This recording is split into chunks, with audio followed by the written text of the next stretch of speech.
মুযাকারার শব্দ কিন্তু বারবার বলা হয় যে দ্বিপাক্ষিক, কিন্তু তার চেষ্টা করে কি হয় যে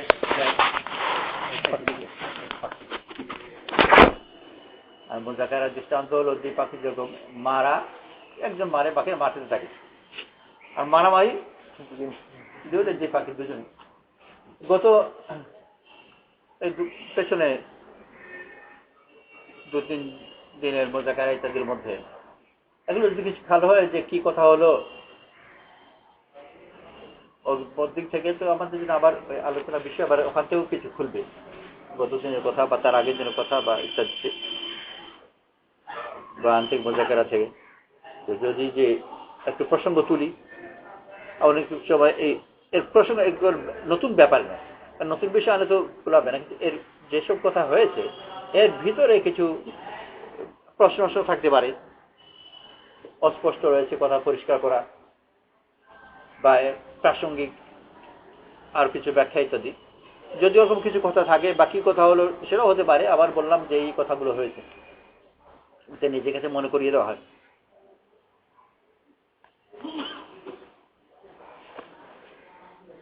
বলবে নাকি কেউ কিছু বলো?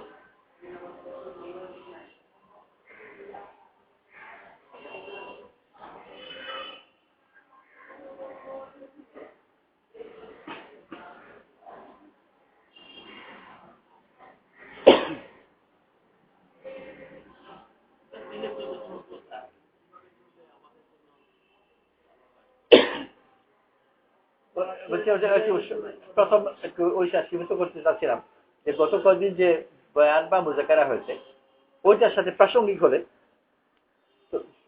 বিষয়টা কিছু সীমিত থাকে, আর তা না হলে তো অনেক বেশি জিনিস চলে আসতে পারে।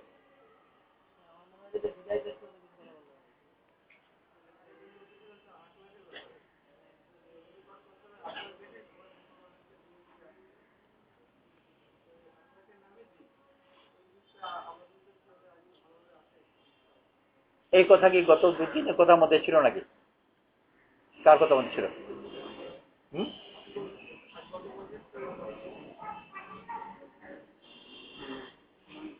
কি কথা ছিল?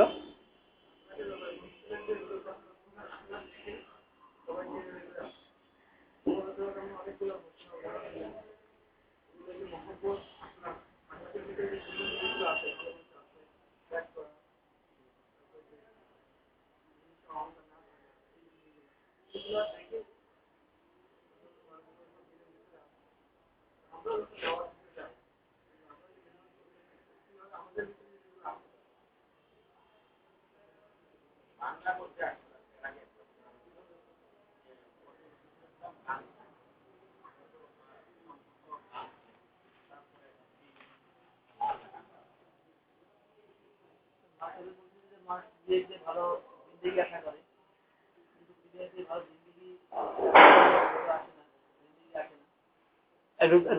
দাঁড়িয়ে বলে আপনি শুনতে পাচ্ছেন না,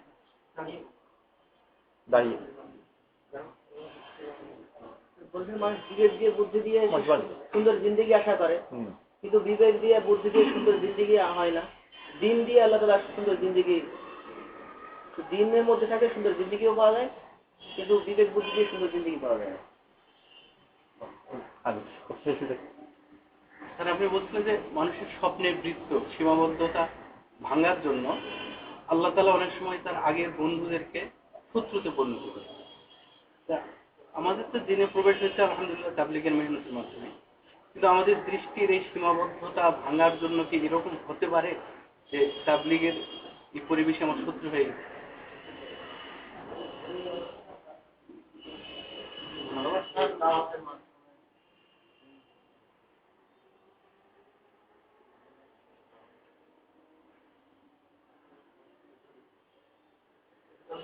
বুদ্ধি আসলে বুদ্ধি আর বিবেক দুইটা। তোমার বুদ্ধি মানে দিনের সাথে দিনের মোহতাজ না, বিবেক দিনের মোহতাজ না, বিবেক বুদ্ধি দিনের মোহতাজ।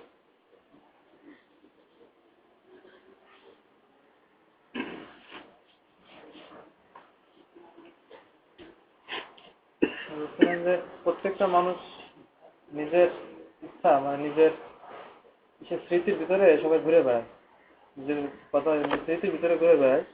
আর এরকম প্রত্যেকটা মানুষ যার যতটা ভিতরে যে কথাটা আছে সেটার ভিতরে সে ঘুরে বেড়ায়। কিন্তু আব্দুল সালাম এসে সেই কথাটাকে ভেঙে আসল যে হাকিকতের কথা ওর ভিতরে ঢোকানোর জন্য চেষ্টা করে।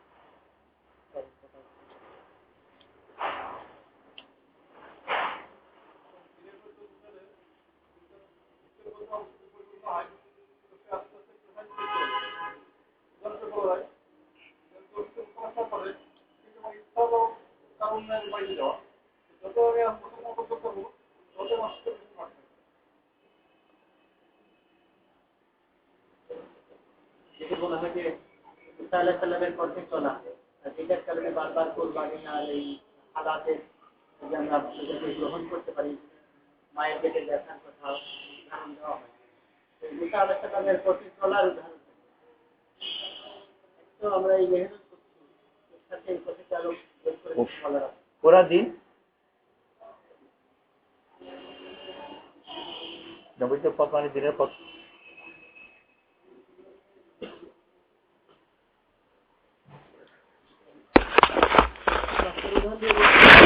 যদি মানুষ দুর্বল হয়ে যায়, তো দুর্বলতা মানুষকে যত বেশি দুর্বল হয়, তো দুনিয়াতে সে বেশি তার প্রয়োজনকে মিটাইতে পারে।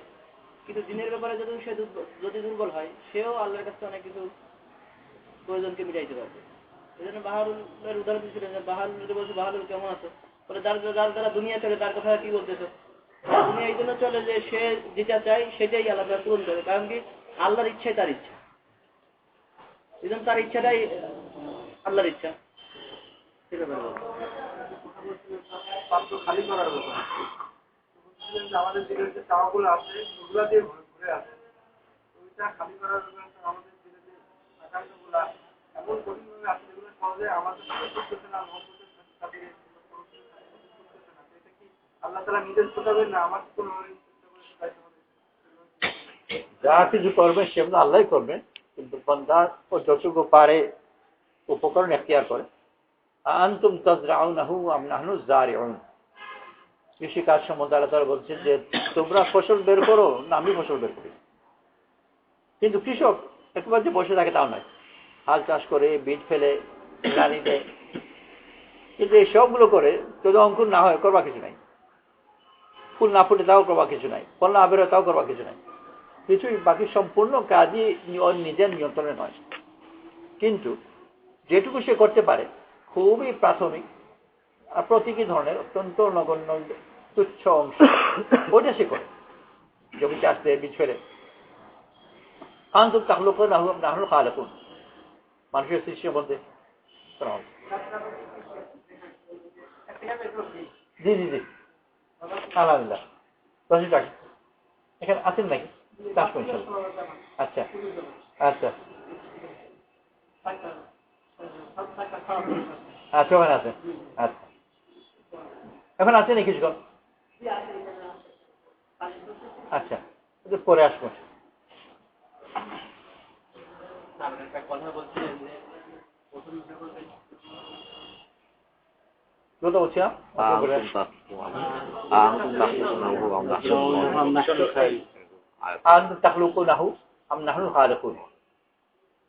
সন্তান সৃষ্টি, সেটাও মায় বা কতটুকু করে বাবু কতটুকু করে বলা যাবে কিছুই করে, কিন্তু ওই যে কিছু না করা, বিয়ে শাদী করা, এইটুকু সে করে।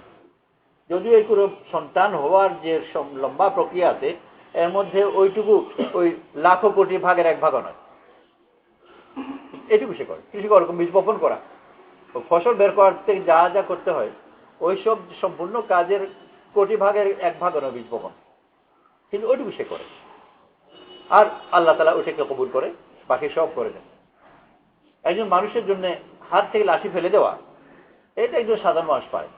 মুসা যেটুকু করেছেন অত্যন্ত জাহিরি একটা কাজ, লাঠি আছে ফেলে দিলাম, কিন্তু একটা লাঠিকে সাপ বানিয়ে দেওয়ার চেষ্টা করতে পারো কিনা, এইটুকুনি করেছে আল্লাহ আদি পালন করেছে। বাকিটুকুটার পূর্ণতা দেওয়ার জন্য, যা মনের ভিতর থেকেও পরিবর্তন হয়ে যায় বা যেটাই হোক, এটা পূর্ণতা সম্পূর্ণ আল্লাহ দিয়েছেন, কিন্তু উপলক্ষ বানিয়েছেন কত ফেলে দেওয়ার।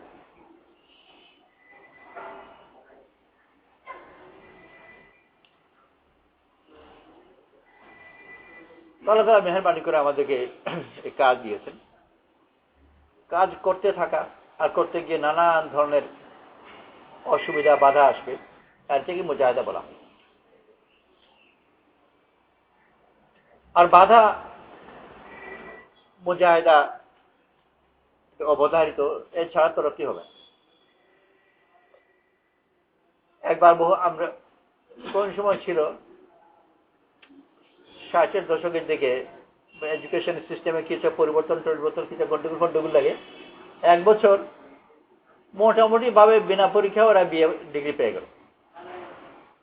তো ডিগ্রি তো বিনা পরীক্ষা হয়ে গেল ঠিকই, কিন্তু ওই ডিগ্রিকে সবাই একটু সন্দেহের চোখে দেখত, যে অটোমেটিক ডিগ্রি, অটোমেশনের বছর। তো ওরকম বিনা পরীক্ষা যদি ডিগ্রি পায়, ওই ডিগ্রি দাম থাকবে না। পরীক্ষা হলো না, ডিগ্রি পেয়ে গেল, তো ওই ডিগ্রির মানুষের কাছে দাম থাকে না। তো আল্লাহ তাআলা ওটাকে মূল্য দেওয়ার জন্যে ওটা কঠিন পান। আর যত বেশি কঠিন হবে, ওইটার পাওয়ার দামও তত বেশি হবে। এটা বান্দার জন্যে। যদি পরীক্ষা না থাকতো, তো আল্লাহ তাআলা তো কাদের সব দিতে পারতেন, কিন্তু ওই পেলে তারও ফায়দা থাকতো না। তো আল্লাহ তাআলাই সাজিয়েছেন যে বিভিন্ন ধরনের বাধার সে সম্মুখীন হবে, আর এই বাধার সম্মুখীন হওয়ার ভিতর দিয়েই তার তরফ হবে। আর এই ফয়সলাগুলো কিন্তু মানুষের ঘটনাক্রমে হয়ে যায়, দাঁড়ায় মৌলিক নীতির ভিতর পড়ে। মুজাহিদার ব্যাপার না থাকে, আল্লাযিনা জাহাদু ফিনা লানাহদিয়ান্নাহুম সুবুলানা, আমি নিশ্চয়ই তাকে আমার হিদায়াতের পথ সমূহ দেখাবো। মুজাহিদার যদি পরিস্থিতি গ্রহণ না জন্মায়, সম্পূর্ণ আয়াত বৃথা হয়ে যায়। তো হতেই পারে না। আল্লাহ তাআলা কোরআন শরীফের আয়াত কি অর্থহীন হয়ে যাবে নাকি? ওটা অর্থহীন হবে না। আর ওর থেকে অর্থপূর্ণ রাখবার জন্য আল্লাহ তাআলা মুজাহিদা সৃষ্টি করবেন, লিয়াবলুয়াকুম আইয়ুকুম আহসানু আমালা। খালাকাল মাউতা ওয়াল হায়াতা লিয়াবলুয়াকুম আইয়ুকুম আহসানু আমালা। আল্লাহ তাআলা মরণ এবং জীবন সৃষ্টি করেছেন পরীক্ষা করে দেখবার জন্য, যে তোমাদের কার আমল সুন্দর। আর পরীক্ষা যদি না হয়, তাহলে মরণ এবং জীবন সব কিছু একেবারে অর্থহীন হয়ে গেল। এর জন্যই তো করা হয়েছে। আল্লাহ তাআলা অর্থহীন বানাবেন না, অর্থপূর্ণ থাকবে। আর এই অর্থপূর্ণ থাকবে এইভাবেই যে সামনে পরীক্ষা আসবে, আল্লাহ তাআলা দেখতে যান যে তুমি কেমন করে করো। ফায়ানজুরা কাইফা তা'মালুন, তুমি কেমন করে করো ওটা দেখতে যান, তা দেখবেন আল্লাহ তাআলা। তো আল্লাহ তাআলা বড় মেহেরবানি করে দিন দিয়েছেন। এই দিনের মধ্যে চলতে থাকা আর বিভিন্ন অবস্থা আসবে, আর অবস্থার মধ্যে পরিবর্তনগুলো ভিতর দিয়ে তার ফায়দা হবে। গতকাল সম্বোধনা প্রশ্ন এইটুকু হয়েছিল যে লাঠি ফেললেন, সাপ হয়ে গেল। কিন্তু এরপরে আরেক অংশ আছে,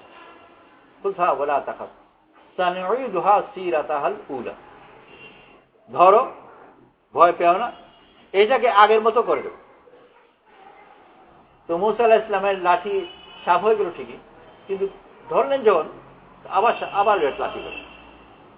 মূসা আলাইহিস সালামের আরেক লাঠি ছিল ফিরআউন, সেও সাপ হয়েছিল। আর আল্লাহ তাআলা যেরকম ওই সাপকে ধরতে বললেন, ও ফিরআউনের কাছে যেতে বললেন, যে ফিরআউনের কাছে যাও, যে ফিরআউন থেকে উনি পালাচ্ছেন। একই অবস্থা, সাপকে দেখে পালান, আল্লাহ বলেন গিয়ে ধরো। ফিরআউন থেকে পালাচ্ছিলেন, পালাবার জন্য বহুত দূর এসে আল্লাহ বলেন ফিরআউনের কাছে যাও। ফিরআউনের ব্যাপারে এই কথা বললেন, সানিউদা সিরাতাল উলা, এই কথা বলেছেন যে হতে পারে আল্লাহ তাআলা হিদায়াত দেবে। আর ওখানে হিদায়াতই ছিল। তো ফিরআউনের হিদায়াত হয়নি, সেজন্য ফিরআউন ওনার কাছে আগের মতো আবার ফিরে আসেনি। আগে প্রথম জীবনে যেরকম ফিরআউন ওনার জন্য সাহায্যকারী ছিল, কিন্তু ফিরআউনের যা কিছু ছিল ওগুলো সব মুসা আলাইহিস সালামের কাছে চলে এসেছে। ফিরআউনের দেশ, তার বাগান, তার রাষ্ট্র, তার ক্ষমতা যা কিছু ছিল, তো ওগুলো নিয়ে তো ফিরআউন ছিল। ফিরআউন নেই, এগুলো সব মুসা আলাইহিস সালামের কাছে।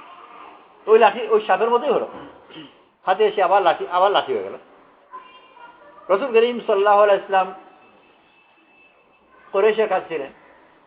কুরাইশ ওনার জন্য বড় আপন ছিল আর বড় যত্ন করেছে। আর কুরাইশ যা কিছু দেওয়ার সব কিছু ওনাকে দিয়েছে। কিন্তু কুরাইশ না বিরুদ্ধে চলে গেল। আর এই কথা বলেইছিলেন ওয়াকা বিন নাফিল যে কুরাইশ তোমার শত্রুতা করবে।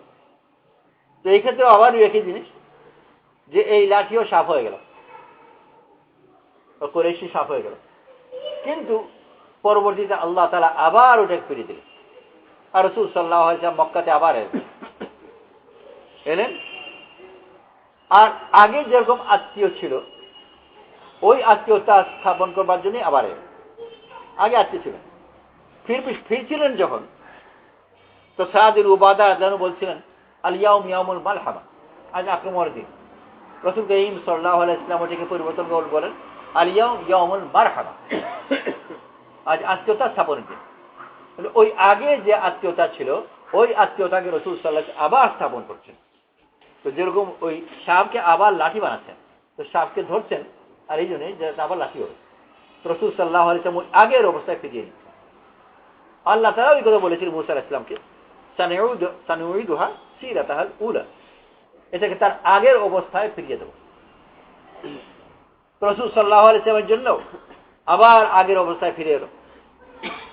যেসব বাগান থেকে মুসা আলাইহিস সালাম উপকৃত হয়েছেন যখন রাজকুমার ছিলেন, পরবর্তীতে আল্লাহ তাআলা ওই বাগানগুলো আবার ওনাকে বানিয়ে নিলেন, ওনার কাছে আবার চলে এলো।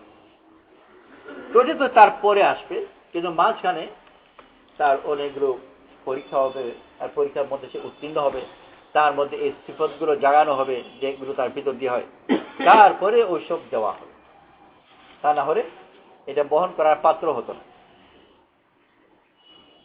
সাধারণ মানুষের মধ্যে আর দিনদার মানুষের মধ্যে বিভিন্ন পার্থক্যের মধ্যে এটা একটা পার্থক্য, অবস্থার পরিবর্তন তো দুনিয়ার সব মানুষের। দুনিয়াদার যারা একটু খারাপ অবস্থায় পড়লে সে নিরাশ হয়, আর ভালো অবস্থায় পড়লে উল্লসিত হয়।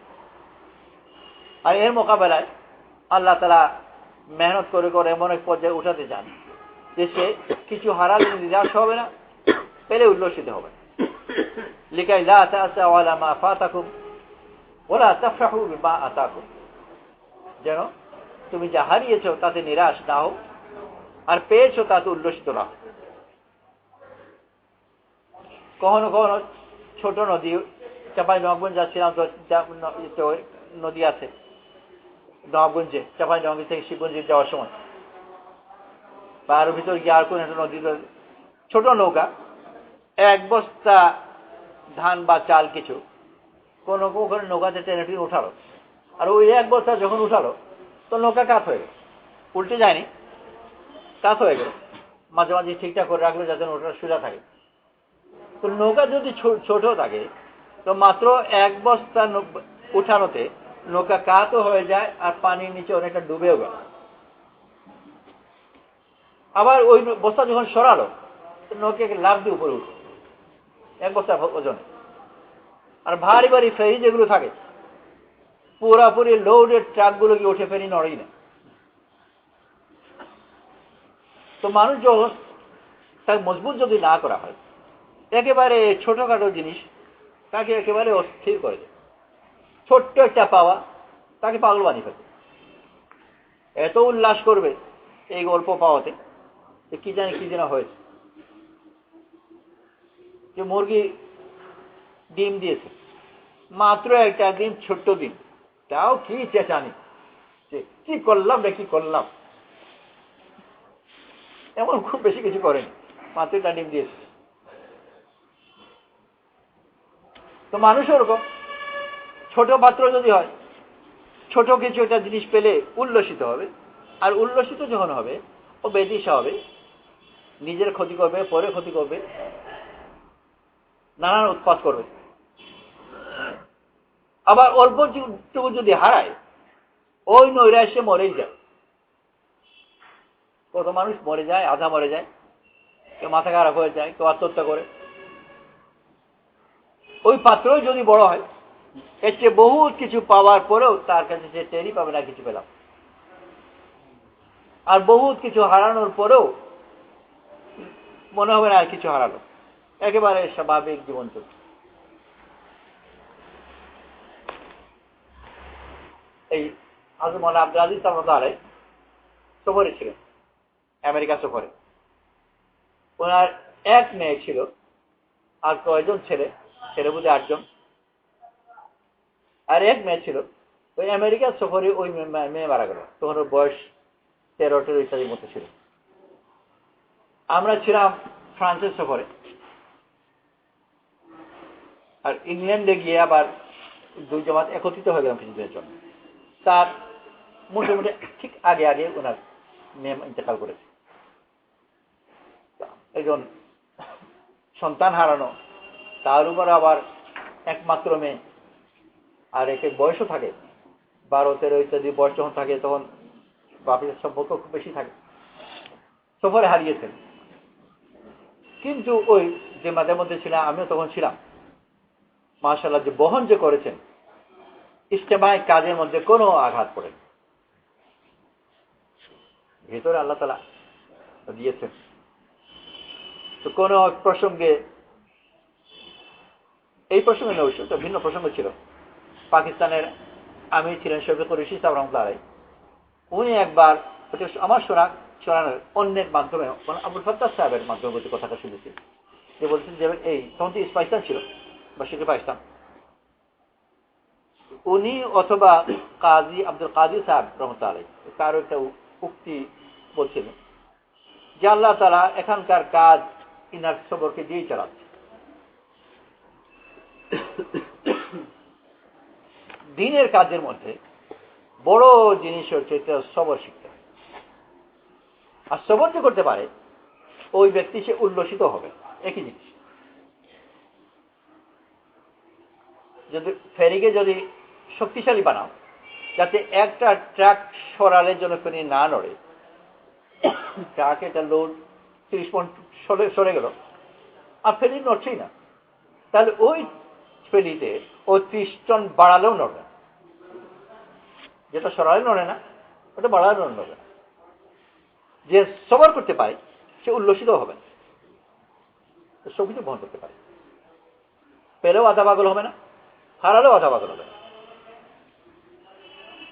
আল্লাহ তাআলা উম্মতকে দিয়েছেন বড় পাত্র বানাবেন, তার উপর যেন ঢালা হয়। সানুলকি আলাইকা কাওলান সাকিলা, রাসূল সাল্লাল্লাহু আলাইহি ওয়াসাল্লামকে আল্লাহ তাআলা বলেছেন কোরআন শরীফ সম্পর্কে, সানুলকি আলাইকা কাওলান সাকিলা, তোমার উপর একটা ভারী কথা দিতে যাচ্ছে। এই জন্য রাসূল সাল্লাল্লাহু আলাইহি ওয়াসাল্লামকে মজবুত পাত্র বানানো হয়েছে। পাত্র যদি শক্তিশালী না হয় আর ওরকম ভারী কথা দিয়ে দেয়, ও পাত্র শেষ হয়ে যাবে। আমি দেখিনি, শুনেছি যে স্টিল মিলগুলোতে আগুনকে, লোহাকে গলায়, আর এরকম গলায়, আর তারপর যখন ঢালে যেন কেটলিতে পানি ঢালছে। তরল, শুধু তরল নেই, একেবারে তরল পানি যখন ঢালছে, তো ঢালে যখন নিচে আরেক পাতিতে ঢালে নিশ্চয়ই, তো প্লাস্টিকের খাঁচা নিয়ে তো তরল লোহাকে ধরো, তো প্লাস্টিকের উঠে তো প্রশ্নই উঠে না। আমাদের প্রচলিত যত বাসনপত্র বাজারে পাওয়া যাবে, কোন বাসন ওইটা মুহূর্তের জন্য ধরতে পারবে না, ও পড়ার সাথে সাথে বাসন নিজে গায়েব হয়ে যাবে। তো ওই যে স্টিল মিল গোতে লোহাকে এরকম গড়ায় আর তারপরে এটাকে তরল বানায় আর তারপরে ওটাকে ঢালে, ঢালবার জন্য নিশ্চয়ই একটা উপযুক্ত পাত্র জোগাড় করেছে। কোথায় ঢাল? সেই পাত্র জোগাড় করাই এক ব্যাপার, বাকি মিল তো থাকুক, এটা পাত্র জোগাড় করবে তো যাতে ওটা মজবুত থাকে, নড়তে না পারে, নইলে অবস্থার পরিবর্তনে এদিক সেদিক হয়ে যায়। মনে হয় বড় বড় ব্যাপার নয়, কিন্তু যদি সে নিজের সিফতকে মজবুত রাখতে না পারে, কঠিন অবস্থায় ওইটা বড় মারাত্মক জিনিস হয়ে যেতে পারে। হয়তো চাইলে ছোট, কিন্তু বিভিন্ন অবস্থায় পরীক্ষা হবে। একটা যে স্পেস শাটল থাকে, একটা আগে বহু কয়েক বছর আগের কথা, মানুষ সহ স্পেসে বাস করেছিল, তো বিচারা মানুষ আলাদা কোথায় গেছে, কারণটা কি? একেবারে ছোট ব্যাপার ছিল। তো ওইটা ওই লাগে মাঝখানে ওয়াশার জাতীয় জিনিস, রাবার প্লেট, ওই যে মাঝখানে যে রাবার প্লেট এটা দিয়েছে ইলাস্টিক, কিন্তু ওই উপরে যখন গেছে ওই টেম্পারেচারে যেখানে অত্যন্ত ঠান্ডা, ওই রাবার আর ইলাস্টিক থাকে। আচ্ছা, এইটুকু রাবার ইলাস্টিক না থাকার কারণে জার্কিং ওটা ভেঙে আছে, আরো যখন ভেঙেছে আরো জার্কিং হচ্ছে, কিছুর মধ্যে সম্পূর্ণ বাস করে উঠেছে। তো তার যে সিফতের উপর ওকে দেওয়া হয়েছিল ওখানে, যে ওটা ইলাস্টিক, ওই সিফত নষ্ট হয়ে গেছে। ওই সিফত যদি নষ্ট হয়ে যায় তাহলে ওকে ওই উচ্চতায় ওই গতিতে ধরতে পারবে। আল্লাহ তাআলা মানুষকে প্রস্তুত করেন বহুত কিছুর জন্য, কিন্তু তাকে ওই সিফতের উপর আনতে হবে, সে যেন টিকতে পারে। সাহাবারা যারা ওমর রাদিয়াল্লাহু মতো ব্যক্তি, উট চড়াতে প্রথম পাঁচ যেতে ভালো করে, আর আল্লাহ তাআলা এই দুনিয়ার কত সম্পদ আর ক্ষমতা দিয়েছেন যে উনার পরে কেউই জোর দিয়ে বলা যেতে পারে, আগের কথা জানি না, সম্ভবত আগেও, আর পরে কেউই জাগতিক ক্ষমতা এত কেউ পায়। অনেক ডিক্টেটরদের কথা এই চিঠি বলা হয়, ডিক্টেটর যতই হোক 2-4 জন কথা মেনে চলতে হয়, সবাই নয়, কয়েকজন কথা মেনে চলতে হয়, এছাড়া চলে না। কিন্তু ওনাদের যে ছিল এর জন্য পাত্র বানানো হয়েছে। এত অবস্থাগুলো আসছে, কিন্তু নিজের স্থিরতা সব অবস্থাতে কিচ্ছু নড়ছে না। চেহারা দেখো মনে হবে না কিছুটা হলো। এমনকি মৌতের সময় ওনাকে আঘাত করার পরে খলিফা নিযুক্ত কেমন করে করতে হবে, তার পদ্ধতি কি, বয়াত কেমন করে হবে, বয়াত যদি হয় তাহলে কি হবে, না হয় তাহলে কি হবে, তফসিল বলে যাচ্ছেন। আমাদের যে সাধারণ মানুষ, সে বলে আজকে মিটিং ছিল ক্যান্সেল, কেন? যে স্যারের মাথা ধরেছে। আর যদি সেনেটরের মিটিংয়ে তাকে নিয়েও আসে, এলো পাতার আচরণ করবে, গন্ডগোল লাগাবে, সামান্য ব্যাপার মাথা ধরেছে। আর ওখানে ওই অবস্থার মধ্যে এমন সব সিদ্ধান্ত দিয়ে যাচ্ছে যে কিয়ামত পর্যন্ত ওই সিদ্ধান্তগুলো মানুষের জন্য নীতি নির্ধারণ করবে। ওই অবস্থায় এত ঠান্ডাভাবে এই কাজগুলো কেমন করে করবে? সাথে সাথে আবার জানাজাকে পড়াবে, সে বন্দোবস্তও করছেন। সোহেব রুমি রাখেন ওনার জন্য জানাজা পড়া, ঋণ পরিশোধ বন্দোবস্ত করছেন, ব্যক্তিগত ঋণ তখন বন্দোবস্তও করছেন। এইসব মনে হবে যে বোধহয় যে অন্য কারো, তখন নিজে তখন নিজে নিশ্চয়ই চেয়ার পান। এত সহজভাবে শান্তভাবে সব কাজগুলো করে যাচ্ছে। এটার জন্য ওই পাত্রকে প্রস্তুত করা হচ্ছে বছর পর বছর বিভিন্নভাবে। আর তারপরে কত সতর্ক। ইরাকে যখন ফতহ হলো, ওমর যখন দোয়া করলেন, হে আল্লাহ, এখন আমার প্রজা বেড়ে গেছে, ইরাক বিরাট দেশ, আর জনবসতি তখন ছিল অতি উর্বর, ইতিহাসের সব জমানাতেই নাম করা, 2 নদীর মাঝখানে হওয়ার কোনো অতি উর্বর অঞ্চল, প্রাচীন নাম ছিল মেসোপটেমিয়া ইত্যাদি। ওটা বড় একটা বিজয় ছিল। ইরাকের ফতহর পরে নিজেই দোয়া করলেন, হে আল্লাহ, আমার এখন প্রজা বেড়ে গেছে, অর্থাৎ আমার দায়িত্ব বহুত বেশি প্রসারিত হয়ে গেছে, আর আমি নিজে বৃদ্ধ হয়ে গেছি। বার্ধক্যের কারণে নিজেকে দুর্বল ভাবছেন যে কি জানি আমি এই দায়িত্বগুলো ঠিকমতো পালন করতে পারবো কিনা। তারপরে এই দোয়া করে, আল্লাহ, আমার দ্বারা কারো ক্ষতি হওয়ার আগে আমাকে উঠে, এমন যেন না হয় যে আমার বুদ্ধি শুধু দুর্বল বা আমার কোনো একটা দুর্বলতার কারণে আমি একটা ভুল জিনিস করলাম আর মানুষের ক্ষতি হলো। আর মানুষের দুর্বলতা তো স্বাভাবিক জিনিস, বয়সের দুর্বলতা হয়। তো সেই জন্য দোয়া করলেন যে আমার প্রজা বেড়ে গেছে, আর আমারও বয়স হয়ে গেছে, তখন বয়স 60-এর উপরে, 63 ইন্তেকাল করেছে। আমার দ্বারা ক্ষতি হওয়ার আগে আমাকে ওই দুনিয়াতে উঠছে না। এইটাও কত সতর্ক যে আমি দুর্বল হচ্ছি, আমাদের ক্ষতি হতে পারে। অর্থাৎ ঘুরে ফিরে আবার ওই কথা যে আমি এই পাত্র যেন নরম না হয়ে যায়, যে বোঝা বহন করতে পারছে। আল্লাহ তাআলা বড় মেহেরবানি করে আমাদেরকে দিন দিয়েছেন, আর সম্পূর্ণ দিনের কাজই হচ্ছে তাকে গড়ে তোলা। অর্থাৎ যখন যে অবস্থা তার উপর আসে ওটা যেন সে বহন করতে পারে। দুনিয়ার বিশাল জিনিস আসবে, যেরকম এসেছে, যেগুলো মানুষ দুনিয়াদার এগুলোর তাদের কল্পনার বাইরে। সাহাবারা যেগুলো পেয়েছিলেন এক এক দিনের মধ্যে এক এক রাজ্য সাম্রাজ্য। সমত হুযায়ফা রাদিয়াল্লাহু আনহু জিজ্ঞেস করেছিলেন যে আপনাদের সময়, তাবেঈ জিজ্ঞেস করেছিলেন আপনাদের সময় একটা দেশ জয় কত সময় লাগতো? উত্তরে বলেছিলেন হালবা আও হালবাতাইন, এক দোয়ানো বা দুই দোয়ানো।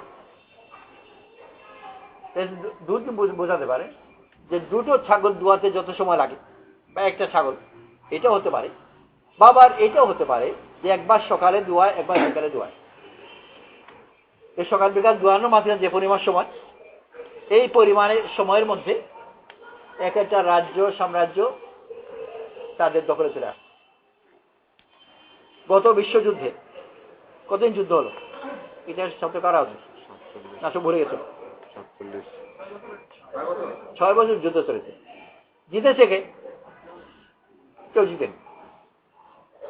লাখো কোটি মানুষ মরেছে, মরেই যাচ্ছে, আর জিতলো না কেউ। এই মুহূর্তে কেউ জিতলো না আনুষ্ঠানিকভাবে। এই আমেরিকা ইত্যাদি আর ব্রিটেন জিতলো। তো ব্রিটেনের যুদ্ধের আগে এমন ছিল, দাবি করতো যে সাম্রাজ্যের সূর্য অস্ত যায় না, আর যুদ্ধের পরে জিতা পরে হয়ে গেলে একটা জিত। কেউ জিতল না। 6 বছর যুদ্ধ চললো, জিতলো না কেউ। আর দুই উট দোয়াতে যত সময় লাগে আর সে সাম্রাজ্যের মালিক। এগুলো আল্লাহ তাআলা দিয়েছে, কিন্তু এই কোনটায় তার মধ্যে কোন পরিবর্তন আনতে পারে। পরিবর্তন তো দূরের কথা, কোন কম্পন আনতে পারে, কাঁপেও নিতে, এত স্থির। ওরকম যান যাচ্ছে, ছেলে যাচ্ছে, ওটি এমনি থেকে হয়ে যাবে না, গড়ে তুলতে হবে।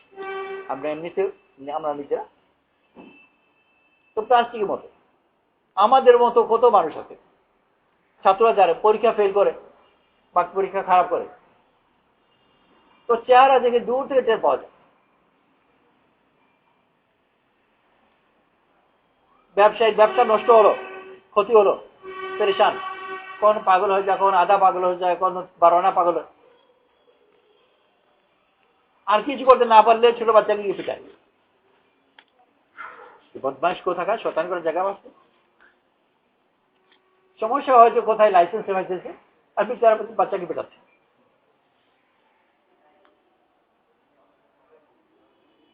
এর মোকাবেলায় আল্লাহ তাআলা দিন দিয়েছে। রাজ্যকে রাজ্য আসবে যাবে, কিন্তু পাত্রকে আল্লাহ তাআলা তো বড় করেছেন, তাকে স্পর্শই করতে পারবে। শত্রু আসবে, দোস্ত হয়ে যাবে, তাকে ওইভাবে গ্রহণ করতে পারবে। যে খালিদ রাদিয়াল্লাহু হাতে উহুদের পরাজয় হলো, বিপর্যয় হলো, আর বড় বড় সাহারা শহীদ, ওই খালিদ রাদিয়াল্লাহু কিছুদিন পরেই মুসলমান হয়ে এলেন। আর রাসূল সাল্লাল্লাহু আলাইহি ওয়াসাল্লাম তো বটেই, বাকি মুসলমানরা পর্যন্ত ওনার সাথে এমন আচরণ করেছে যে কিছুদিন আগে যে ওনার হাতে এত ক্ষতি হচ্ছে তার কোনো চিহ্নই নেই। দুই পক্ষ থেকে এত আপন করে, বহুতই বড় মন না হলে, যে বড় এত বড় টান দিলে বলা, তো টান দিয়েও তার নাগাল পাওয়া যাবে না। ওই না হলে ওই ভুলতেই পারবে না, আগের কথা আবার টেনে আসবে, মনেই পড়ে যাবে যে তার বাপকে হারিয়েছে, যে তার ছেলেকে হারিয়েছে, ওই কথাটা মনে পড়ে যাবে। কিন্তু ওই বড় পাত্র একেবারে স্বাভাবিকভাবে গ্রহণ করতে পারছে। আল্লাহ তাআলা এটার জন্য মেহেরবানি করে আমাদেরকে দিন দিয়েছেন, যে আল্লাহর পথে বেরোয় বিভিন্ন অবস্থার মধ্যে গিয়ে যেন আমরা নিজেদেরকে গড়ে তুলতে পারি। আল্লাহ তাআলা তো দিতে চান, কিন্তু পাত্র যেন উপযুক্ত হয়। রাসূল সাল্লাল্লাহু আলাইহি ওয়াসাল্লাম দিলেন, যে রাসূল সাল্লাল্লাহু আলাইহি ওয়াসাল্লামকে আল্লাহ তাআলা বলছেন যে ভারী, সানুলকি আলাইকা কাওলান সাকিলা। আল্লাহ নিজে যদি বলেন ভারী, তোর কত ভারী হবে। শীতের সময় রাসূল সাল্লাল্লাহু আলাইহি ওয়াসাল্লামের উপর যে আয়াত নাযিল হতো, ঘেমে যেত। তো ওই আয়াতগুলোর ওজন কত। আল্লাহ তাআলা আমাদেরকেও, আমাদের কাছে যেটা আছে ওটা কোরআন শরীফের ওই আয়াত নয়, তার ছায়া। যে যে মাত্রায় প্রস্তুত হয় আল্লাহ তাআলা তার ভিতরে ওই হকিয়ত ঢালবেন। হকিয়ত এখন যদি তাকে ঢালেন, ও তো বহন করতে মরে যাবে। বাকি বিল্লাহ একজন বড় ওলি আল্লাহ ছিলেন রাহমাতুল্লাহ আলাইহি। ওনার কাছে মেহমান এসছেন। আল্লাহওয়ালাদের ওখানে মেহমান হামেশা আসে, আর মেহমান নওয়াজ দিল থাকে, আর ঘর খালি থাকে। এটা জন্য মেহমান হামেশা আসবে, দিলে মেহমানের খুব কদর, আর দেওয়ার কিছু নাই। এটা আল্লাহওয়ালাদের নিয়ম। তো ওনার ওই হয়েছে, মেহমান এসে যে মেহমানকে দেবেন, কিন্তু দেবেন কি কিছু নাই। কাছে এক দোকানদার ছিল, অবস্থা বুঝে মেহমান থেকে সে একেবারে নাস্তা তৈয়ার করে খানটাতে করে ওনার জন্য নিয়েছে।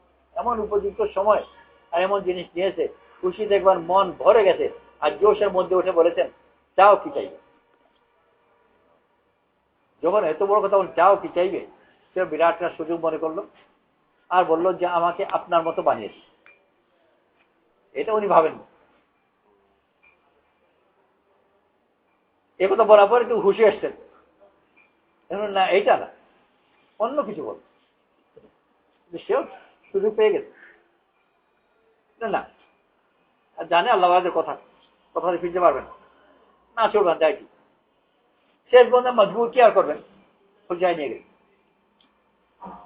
নিজের যে খাস ঘর খুঁজা বলে, সুরাইট আছে হুজরাত, খুঁজা মানে আজকাল আমাদের বলছে অ্যাপার্টমেন্ট, খুঁজায় নিয়ে গেলেন, কিছুক্ষণ রাখলেন। কি করলেন আল্লাহ বেহতর জান। তারপর ওখান থেকে বেরোলেন। যখন বেরোয়েছেন তো দুই বাকি বিল্লা বেরোয়, সেই লোকও ওনার মতো হয়ে গেছে সব। পার্থক্য হলো যে এক বাকি বিল্লা স্বজ্ঞানে, আর অপর বাকি বিল্লা যে নতুন বাকি বিল্লা ও বেহুশ। এই অবস্থায় 3 দিন থেকে মারা গেছে। ও বহন করতে পারবে। রাসূল সাল্লাল্লাহু আলাইহি ওয়াসাল্লামের জন্য যেটা বহন করা মুশকিল হতো, তো ওইটা ওই জাতীয় জিনিস, ওইটা তো নয়। ওই জাতীয় জিনিস যদি আরবির উপর পড়ে, ও কোথায় যাবে?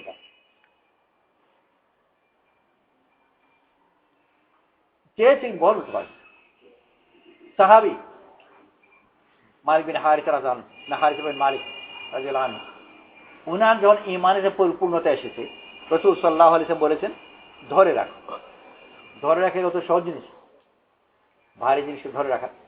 তো আল্লাহ তাআলা এই বোঝা ওনার উপর বেশি দিন রাখেননি, 2-3 দিনের মধ্যে উনি ইন্তেকাল করেছেন। ভারী, আর ধরে রাখতে হবে। তো যত বেশি দিন ধরা গেছে তত বেশি কষ্ট। আর ওনার যেখানে পৌঁছে গেছে, আর ধরে রাখা বলে হলো, এই জাতীয় কথা সাধারণ বলা হয় না, অগ্রসর হোক বলছেন, ধরে রাখ। ওনার যেখানে পৌঁছে গেছেন, আল্লাহ তাআলা ওকে দুনিয়াতে তুলে নিয়েছে। তো আল্লাহ তাআলা বড় মেহেরবানি করে আমাদেরকে দিন দিয়েছেন যে মেহনত করে নিজেকে গড়ে তুলি। আল্লাহ তো দিতে চান, দেওয়ার জন্য আগ্রহী, সেই জন্য তো প্রত্যেক রাতেই এসে ডাকছেন যে কে চাও আমি দেব। চাইতে হবে। চাইতেও মানে কি, হাত পাতো, হাত যদি ময়লা থাকে পরিষ্কার করো, ধরতে না পারো ঠিক মতো নাও। যদি অপ্রস্তুত অবস্থায় নেই তো নিয়েও কোনো লাভ নেই। ঘরে ওই যে পিঠা টিঠা ফিরনি বানায়, তো মানে বন্টন করছে। এক ছেলে ওই যে অনেক সময় দাঁড়িয়ে থাকে ঘরের থুনিতে জড়িয়ে ধরে দাঁড়িয়ে আছে, সবাইকে দিচ্ছে। ও ওই থুনি মাঝখানে আর বলে যাও, তো দিল। তো পেয়েছে তো ঠিকই, কিন্তু খাবে কেমন করে? মাঝখানে তৈরি সোজা তো আনতে পারে না, আর যদি মাঠে আনতে হয় দুটা পড়ে যায়, আটকা পড়ে আসে। তো শুধু তো দিয়ে দেওয়া নয়, প্রস্তুতি সর্বর্থে আল্লাহ মেহেরবানিকে দিন দিয়েছেন যে আল্লাহর পথে বের হয়ে আমরা নিজেদেরকে প্রস্তুত করি। আর এই প্রস্তুতির জন্য আল্লাহ তাআলা ওয়াদা, আল্লাহ সাহায্য করবে। সাহায্য বিভিন্ন স্রোত আসবে। মুসা আলাইহিস সালামকে সাহায্য কিভাবে হলো? সাপকে লাঠি বানিয়ে দিলেন, আল্লাহ তাআলা ওয়াদাকে পুরো করলেন। এই সাহায্যের ভিতর দিয়ে আল্লাহ তাআলা মুসা আলাইহিস সালামকে যেটা দেওয়ার ওটা দিলেন। ওই সাহায্য ফেরাউনকে